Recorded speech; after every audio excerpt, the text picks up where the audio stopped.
My wife, the woman I swore to spend the rest of my life with, counted down my last 7 days. 7 days, she said, until she would expose every secret, every minor misstep, every vulnerability I ever shared with her, utterly destroying my career, my reputation, and my relationship with my children. She didn't just threaten. She showed me the carefully constructed dossier, the forged emails, the doctored photos. It was a masterpiece of malice, designed to dismantle my life brick by brick. And she started the countdown. Day 1 began with a chilling text message. "TikTok, darling. Only 6 days left until your world comes crashing down." Can you even imagine that? To be handed a death sentence for your entire existence by the person who once promised to love you unconditionally. Was I wrong for what I did next, for fighting back with every fiber of my being, or would you have done the same thing to protect what little you had left? Tell me honestly, what would you have done when faced with such a calculated, cold-blooded act of pure destruction? Let me take you back to how it all began, to a time when I thought I had everything. My name is Mark, and for 20 years I built a life that, from the outside, looked idyllic. I had a thriving career as a senior executive in a tech company, a beautiful house in the suburbs, 2 intelligent and kind children, Emily, 17, and Tom, 15, and a wife, Sarah, whom I believed I loved deeply. Our story, like many, started with youthful passion. We met in college, 2 ambitious young people with dreams of conquering the world together. She was vivacious, charming, and incredibly driven. I was drawn to her confidence and her infectious laugh. We married soon after graduation, full of hopes and promises. For the first decade, things were good. We supported each other through career changes, celebrated promotions, and navigated the choppy waters of raising young children. Sarah put her own career on hold to focus on the kids, a decision we made together, though looking back, I can see now that it planted a seed of resentment in her, one that festered unseen for years. The cracks started to show subtly, almost imperceptibly at first. Sarah became increasingly critical not just of me but of everything.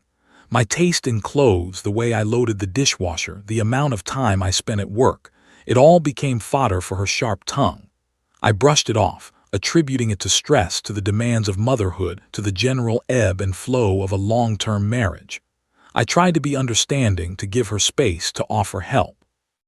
I'd come home from grueling days at the office, only to be met with a barrage of complaints and thinly veiled accusations. "You don't appreciate what I do," she'd say, even as I worked tirelessly to provide a comfortable life for all of us, never once complaining about her spending habits or her increasing disinterest in our shared life. I tried to talk to her, to understand what was truly bothering her, but she would often shut down, or worse, turn it around on me, accusing me of being insensitive or dismissive. Then came the affair. It was without a doubt the biggest mistake of my life, a moment of profound weakness and desperation. Her name was Lisa, a colleague at work. She was kind, she listened, and she made me feel seen and appreciated in a way Sarah hadn't in years. Our affair was brief, intense, and ultimately a catastrophic error in judgment. It lasted only a few months before my conscience and the crushing guilt forced me to end it. I confessed everything to Sarah. It was one of the hardest conversations of my life. I expected anger, tears, maybe even a demand for divorce. What I got instead was a chilling calm.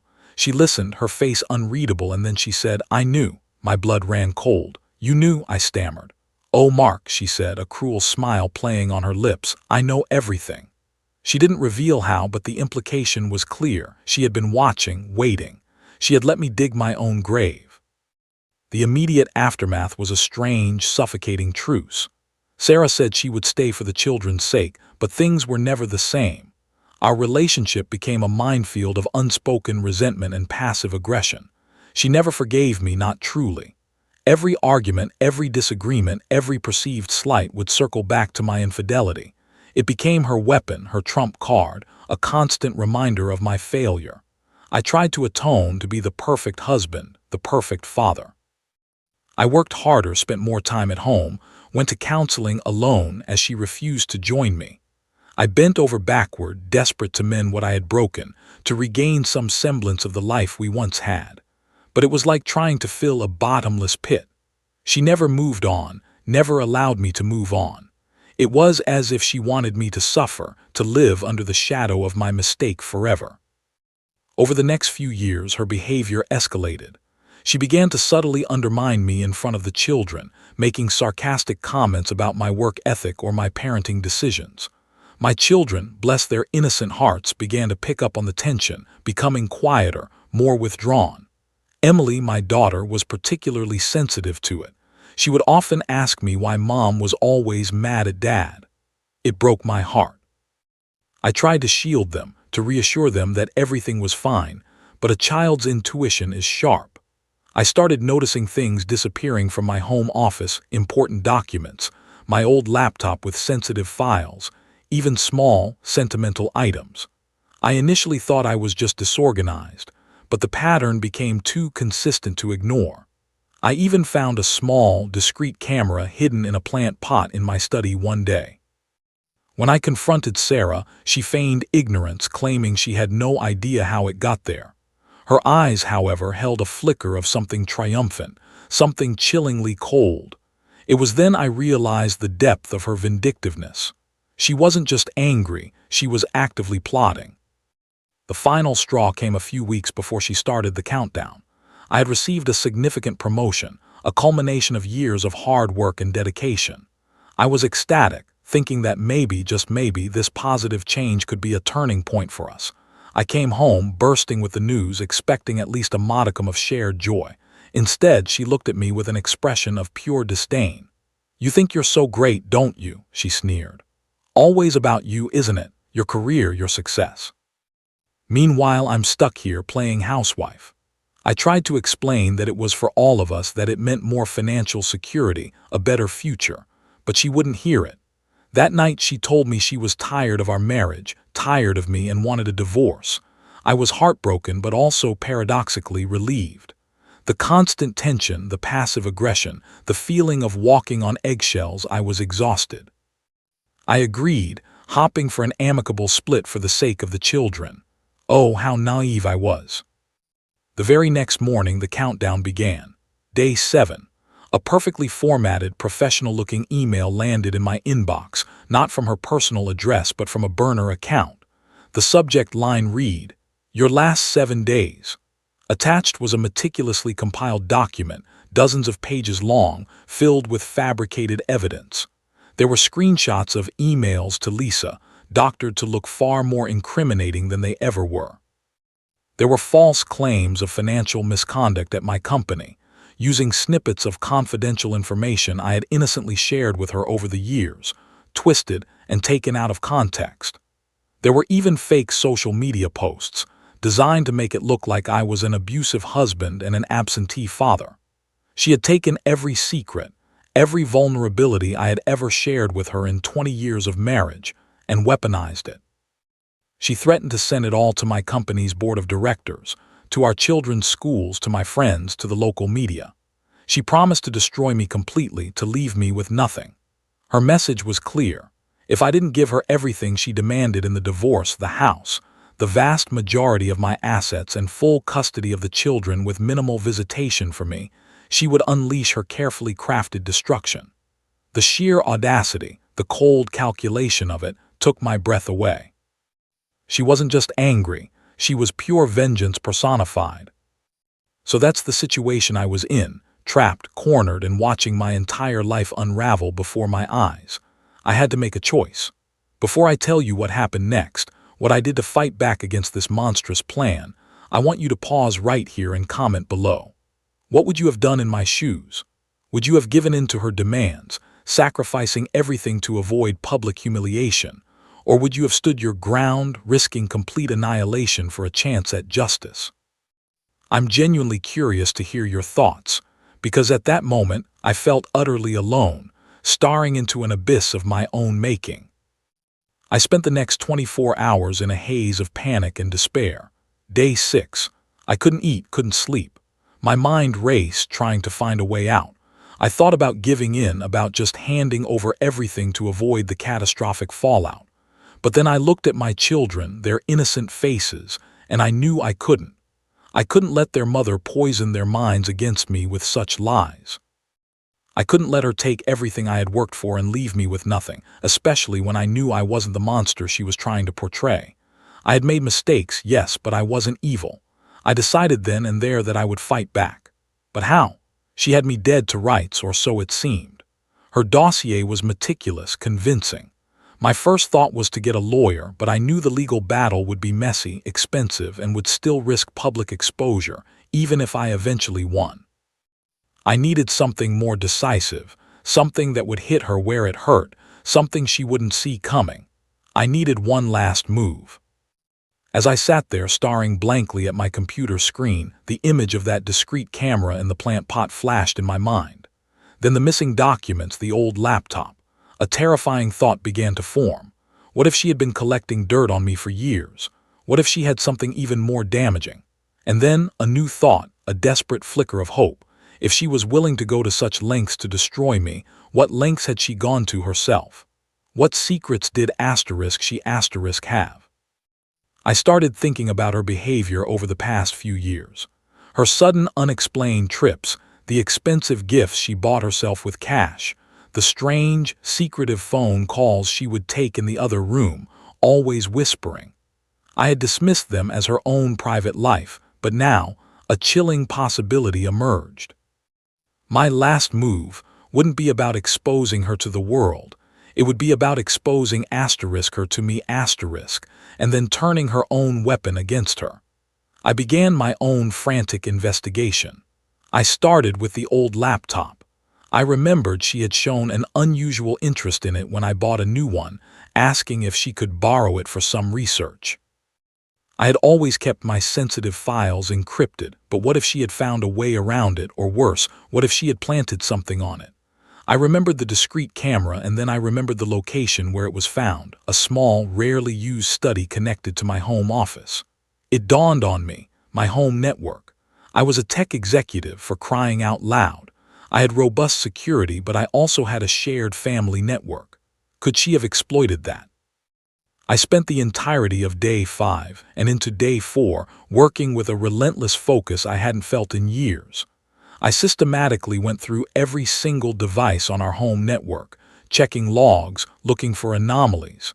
It was like searching for a needle in a haystack, but the stakes were too high to give up. I found nothing on the laptop, to my initial disappointment. But then I remembered a small external hard drive I had bought years ago for backups, one I thought I had wiped clean and put away. I found it in a box of old electronics, nestled amongst ancient phone chargers and forgotten USB sticks. And there it was, not a copy of my data, but a separate, meticulously organized folder. A folder titled, innocuously, Sarah's Photos. My heart pounded as I opened it. It contained images, videos, and documents, all compiled by her asterisk. And they weren't about me. They were about her asterisk. The first few folders were mundane, family photos, vacation pictures. But then I hit a subfolder labeled Project X. My hands trembled as I clicked it open. Inside were hundreds of photos and videos of another man. Not just any man, but a man I recognized, her personal trainer, a guy named David. They weren't just training photos. These were intimate, passionate, unmistakably incriminating. Dates and times stamped on the files showed that this affair had been going on for over 2 years, well before she even hinted at wanting a divorce. She hadn't been home with the kids on those unexplained trips. She had been with him. She hadn't been researching on my old laptop. She had been organizing her own secret life. The depth of her hypocrisy, the sheer audacity of her plan to destroy me while secretly living a double life, hit me like a physical blow. The anger that had been simmering beneath my fear finally erupted. But there was more. Nestled within Project X was another subfolder, Financials. My breath hitched. She had been siphoning money slowly, methodically from our joint accounts, transferring it into a separate, secret account in her name. There were bank statements, investment portfolios, even property deeds. She had been preparing for this divorce for a long time, meticulously building her own financial safety net, all while pretending to be the wronged wife, suffering in silence. She had been stealing from me, from us, from our children's future for years. My initial fear morphed into a cold, hard resolve. She wanted a war. She was going to get one. Day 3 dawned. I felt a strange sense of calm amidst the storm. I had my weapon. Now I needed to deploy it. I didn't want to hurt my children, so a public spectacle was still out of the question. I needed to confront her directly with undeniable proof and show her that I was no longer a victim. I waited until the children were at school. When she came downstairs, still in her bathrobe, sipping her coffee, she had that smug, victorious look on her face, knowing my doom was approaching. "Good morning, Mark," she said, her voice dripping with false sweetness. "Only 2 more days until Judgment Day, my dear." I didn't respond to her sarcasm. Instead, I walked over to the living room, plugged in the external hard drive to the smart TV, and mirrored the screen from my phone. On the large display, the folder Sarah's photos appeared. Her eyes widened slightly, a flicker of confusion. "What is this, Mark?" she asked, a forced casualness in her voice. I didn't say a word. I navigated to Project X, and then without hesitation, I clicked open the first video. It was a clear, undeniable recording of her and David, laughing, kissing, embracing in a way that left no room for doubt. Her face drained of all color.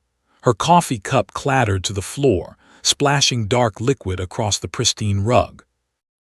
How?" she stammered, her voice barely a whisper. I let the video play for another moment, letting the reality sink in. Then I paused it, right on a still frame of her kissing him. "This," I said, my voice low and steady, "is what you call Project X, isn't it, Sarah? And this," I navigated to the financials folder, "is what you call your secret retirement fund, siphoned from our joint accounts, from our children's future." I scrolled through the bank statements, the property deeds for an apartment she had quietly bought in her name. "You were going to destroy me, weren't you? Humiliate me, take everything, and then ride off into the sunset with your trainer and a considerable portion of my life's work." She stood there frozen, her bravado completely evaporated. The mask of the wronged wife had fallen, revealing the true architect of deceit beneath. She tried to deny it, to spin a story, but the evidence was overwhelming, time-stamped, undeniably real. "Mark, this is a misunderstanding, I can explain," she started, her voice trembling. "No," I cut her off, my voice gaining strength. "There's no explanation for this, Sarah. You plotted to ruin me, to turn my children against me, all while you were living a lie, betraying me every single day." I pulled out my phone and showed her the last 7 days' email she had sent, the detailed dossier of destruction. "This is what you planned for me. Well, now I have a choice. I can send this," I gestured to the TV screen, "to David's wife. I can send it to your family, your friends. I can show it to our children and explain to them exactly what kind of person their mother truly is. Or," I paused, letting the weight of my words hang in the air, "we can handle this like 2 adults.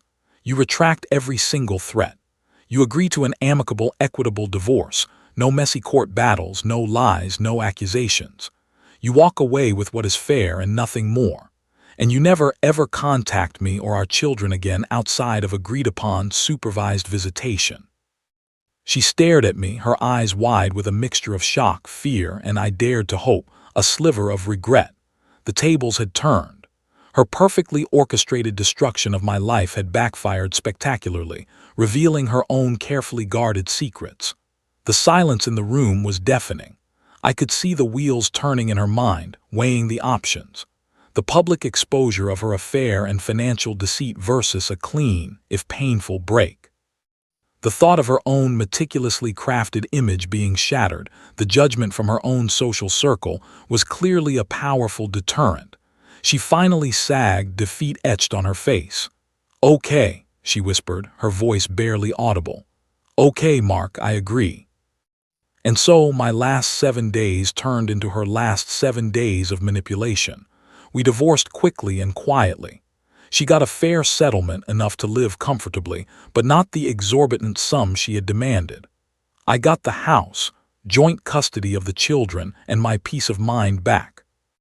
The children were, understandably, confused and hurt by our separation, but I explained it to them as gently as possible, emphasizing that it was an adult decision, and that both their mother and I still loved them very much. I never showed them the evidence of her affair or financial deceit. Some lines, even in war, should not be crossed, especially when children are involved. They eventually adjusted, and I worked tirelessly to rebuild their trust and stability. Sarah moved away, disappearing from our lives as promised, only returning for the agreed-upon supervised visits with the children. The children, as they grew older, eventually saw through her attempts to subtly badmouth me, her true character slowly revealing itself through her actions, not my words. It's been a few years now. My life is not perfect, but it's real, it's honest. The betrayal left a deep scar, a wound that may never fully heal, but it also taught me an invaluable lesson about trust, vigilance, and the true cost of deceit. I'm raising my children in a home filled with honesty and open communication, something Sarah had slowly eroded. I'm focusing on my career, on my passions, and on being the best father I can be. I learned that sometimes the only way to truly survive an attack is to understand your enemy, to find their weaknesses, and to use their own tactics against them. It was a dark chapter, but one I survived, and ultimately, one that made me stronger. So that's my story. It's a messy, complicated tale of betrayal and survival, and honestly, I'm still processing it all. But I wanted to share it with you to get your perspective. Like this video if you were on my side, if you think I did what I had to do to protect myself and my children. Subscribe for more stories like this, because sometimes, knowing you're not alone in these insane situations is the only thing that gets you through. And please share your final thoughts on this whole mess in the comments section. I'll be reading every single one. I'll see you all in the next story.